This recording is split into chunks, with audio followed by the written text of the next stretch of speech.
La comunidad Anussim pregunta, ¿la salvación se pierde o no se pierde? Cuando hablamos de salvación, estamos hablando de un principio muy antiguo bíblico. Y obvio que casi imposible pensar entre perderse y no perder, porque la persona no podría perder algo que nunca tiene, ¿cierto? Y no podría hablar de salvación de lo que ni siquiera se entiende. La palabra dice, o las escrituras dicen en el libro de Mateo, que Jesús vino para salvar a su pueblo de sus iniquidades.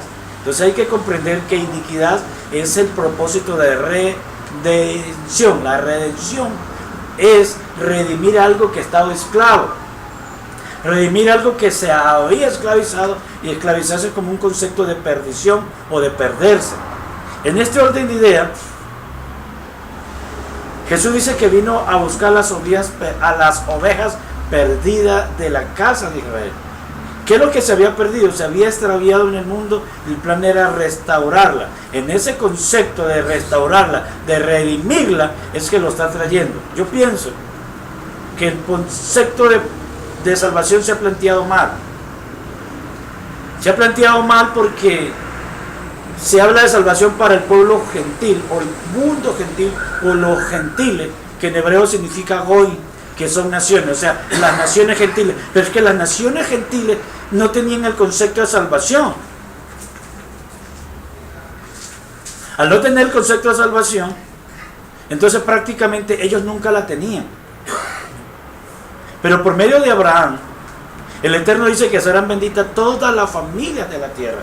Así que cuando Dios introduce a los gentiles dentro de la familia de la tierra, le está haciendo partícipe a los gentiles, porque Abraham es un gentil.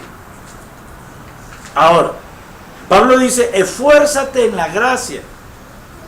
O sea que si la salvación es un principio de Dios, entonces la pregunta aquí sería, ¿de qué nos va a salvar o de a dónde nos va a salvar? No es el concepto del infierno para llevarnos al cielo. La salvación es un concepto de liberarnos de nuestras iniquidades para alcanzar la divinidad de Dios, o para alcanzar la luz que Dios nos ha dado para volver a sus propósitos.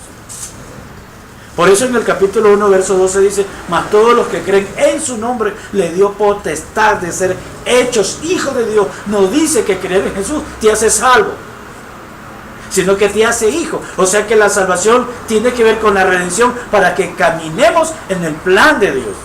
Entonces la salvación se perdería si aquellos que no han sido salvos, pero la salvación nunca se pierde para aquellos que viven como salvos, porque la Torah fue dada para vivir como salvo, mas no para salvar.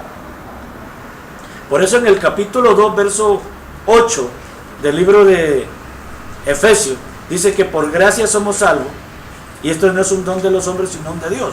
¿Qué quiere decir eso?